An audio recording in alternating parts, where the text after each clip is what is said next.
lot of people believe that evolution and speciation occurs over the course of millions of years, and in many cases that is the case, such as the evolution of new orders and families within the taxonomy of living things.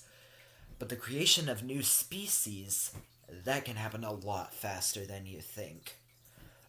For example, let's say there are two lakes, Lake A and Lake B. Lake A is smooth and sandy, and with very few places to hide from predators, the frogs that live there have to be very quick and streamlined, and probably the color of the sand below. Now, Lake B is lumpy and rocky, and there are so many good places to hide that the frogs down there simply have a pebbly skin, kind of like a toad, that can help them camouflage if they don't just hide under a rock. Now, Lake A is far uphill and not far from Lake B, so say there was a rainstorm that made Lake A overflow, and the runoff drained down into Lake B, taking many of the Lake A frogs with it.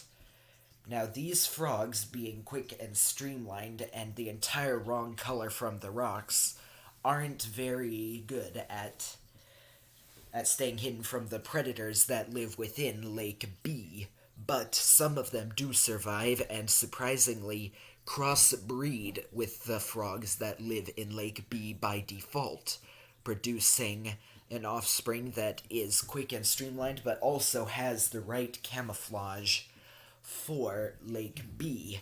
Thus, a new species of frog is born.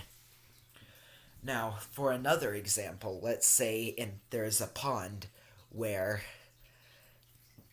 the mutation in a frog's sperm cell before it comes in contact with the eggs inadvertently makes it so that the tadpoles from those eggs don't lose the ability to breathe underwater when they get older. And since it happens in the embryonic stage, the mutation will be hereditary, so their offspring will have the similar trait.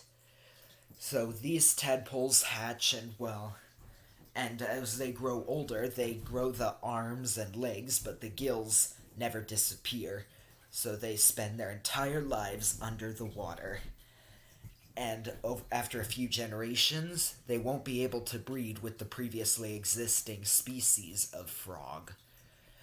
Now, this could happen surprisingly often, but why it doesn't appear often to us? Well, let's take a look at the example with the frogs that stay underwater for a long time. They probably wouldn't last very long since they have the natural instincts of going up on land when approached by a predator, such as a bass or a perch. And since they can't go on land, they are much more vulnerable to predators.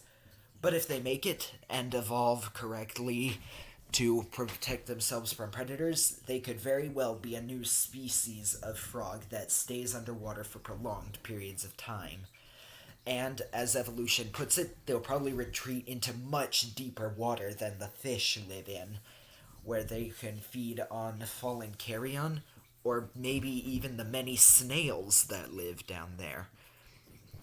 So, in conclusion, yes, evolution does often take a very long time, but given the right circumstances, it can happen much, much faster.